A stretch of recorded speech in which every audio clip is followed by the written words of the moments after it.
today we have a special guest on the Talk to Your Pharmacist podcast, Tim Ulbrich. Thank you. Excited to be here. Yeah, Tim is a clinical professor of pharmacy and a program director for the Masters in Health System Pharmacy Administration at The Ohio State University. I'm still working on that lead. They're trying to train me on that. I haven't gotten there yet. So. Yeah.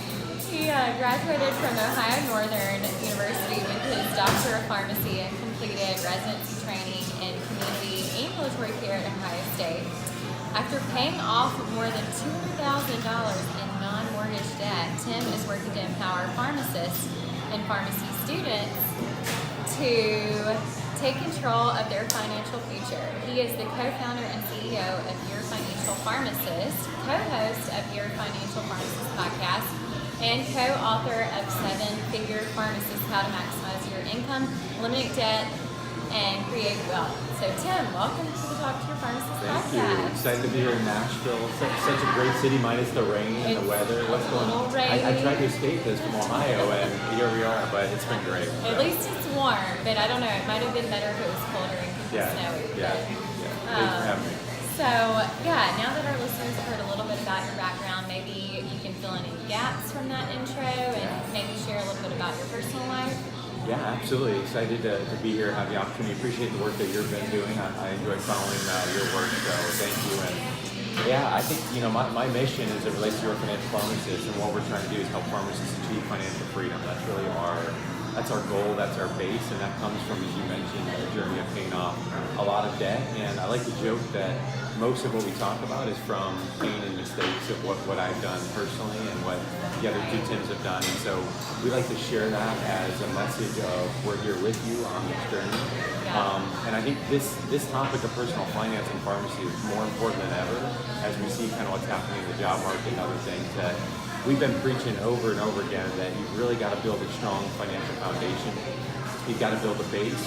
And I think as we see some stagnation in salaries, some people getting hours cuts, other things, all the more reason to be shoring up your financial plan. And I think that's something that we're really passionate about. So in terms of me personally, my wife Jess, we have 3 boys. We have a 4th child on the way, so exciting times for us. And just really passionate about the time that we have together, and really passionate about trying to teach my kids entrepreneurship. Awesome. So Tim, you and the YFP, or Your Financial Pharmacist guys, includes 2 other Tims. 2 other Tims, yeah. Easy to keep track of all of that. So another pharmacist, Tim Church. That's right. Tim Baker, financial planner. Certified financial planner. Okay. Yeah. So of course there is a really big need for help with this student loan debt. I think I saw some stat that it was over $1 trillion. Yeah, 1.4 trillion, I think, or something. Which is amazing. And so there are people graduating, including many pharmacists, even though we're high earners, but graduating from school with mountains of debt. Right. So, I think one of the things that you're working on now is kind of helping to tell people about, even though you're just a high earner, it's not just that one-sided equation. Yeah, I mean, the old equation, what we refer to, the old equation says good income equals a good financial future. And really, it's about being affluent with your balance sheet and being able to take your income and convert it into long-term savings. And we talk about net worth. Net worth is essentially your financial vitals check at your health. It's to say, no matter what your income is, what are you actually converting into your worth and value over time? Because what I experience, or what I hear from many pharmacists, is that I feel like I'm living paycheck to paycheck, despite making a 6-figure income. And so if you're making 120, 150, or 2 pharmacists making 250, whatever, but that's all going out the door, there's no wealth building that's happening.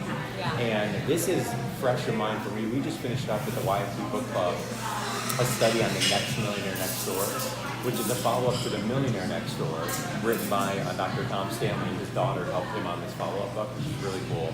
And what they do in that book is they study all the behaviors of those that achieve a net worth of $1 million, or in some cases $10 million or more, debt millionaires.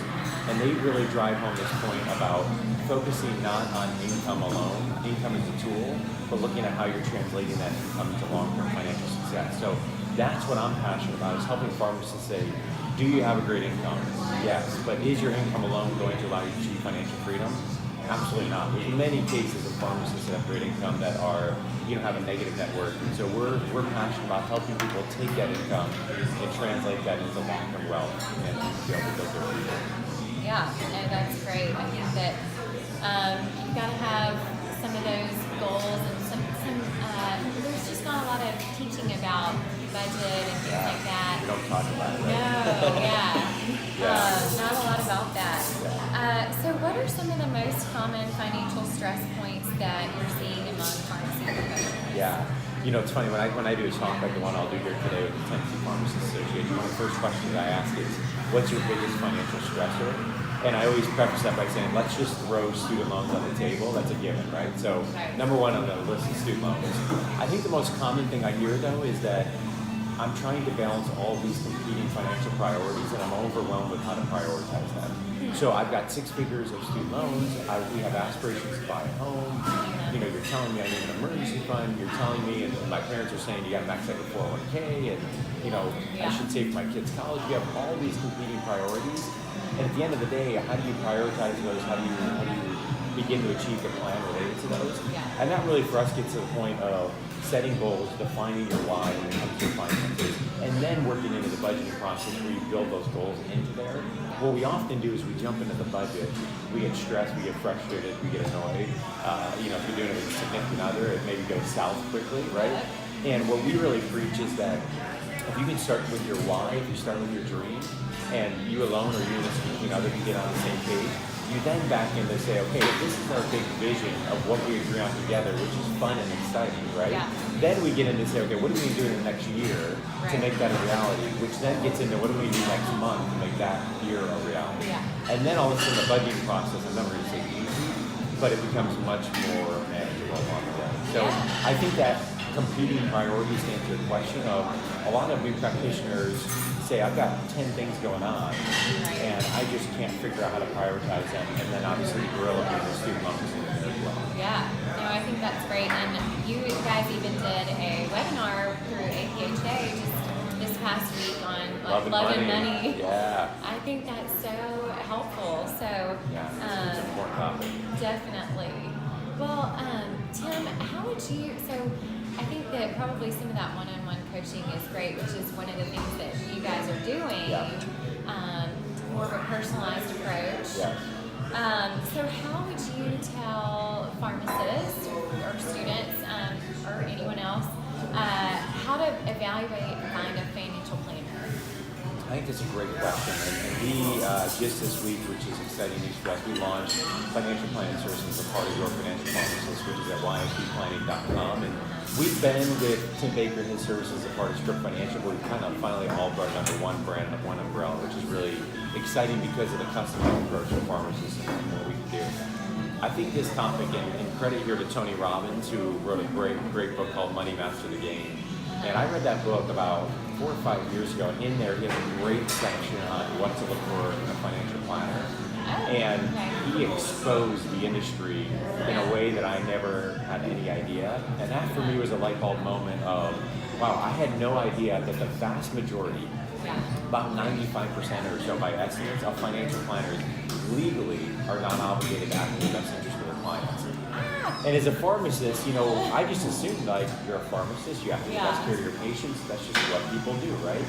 And so I heard that, and then I heard this concept of fee-only financial advising, fiduciary standards, and I was like, what is this? I had no idea. And simultaneously, while I was reading this book, I was out there just talking to financial planners, trying to understand the industry. And I sat down with about 7 or 8 of them, and most of them, I left their office, and I had no idea how they got paid.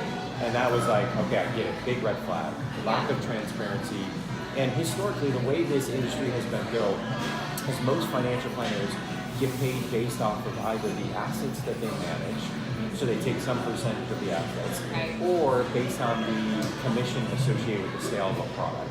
Could be an insurance product like life insurance, could be an investment or something. And does that inherently mean if they're getting paid that way that they're a bad planner? No. But you have to follow the dollars in terms of where the incentive goes for the advice that they're giving, right? So fee only, the concept of fee only, which is only about 3 to 5% of financial planners, basically says that you are paying your financial planner for the advice that they're giving, not for what they're selling in terms of a product or a commission or so. So they can't get any commissions on a life insurance or investment product or anything like that. Yeah. So when I heard that and I heard the idea of a fiduciary code where you have to legally act in the best interest of the patient or client, I'm using patient as a pharmacist, it just to me made sense that why wouldn't you work with fee-only financial planner? So all this is happening at the same time where I met Tim Baker, who has a financial planning firm that is fee-only, fiduciary, working with pharmacists. And that for me was the mission and vision to say, okay, this can all come together under that umbrella. And so that's what we do, fee-only comprehensive financial planning. So whether it's us or whether it's somebody else, what somebody needs to be looking for, in our opinion, is fee-only. Fiduciary responsibility, meaning they legally have to act in your best interest. They're not getting paid based on the products and sales.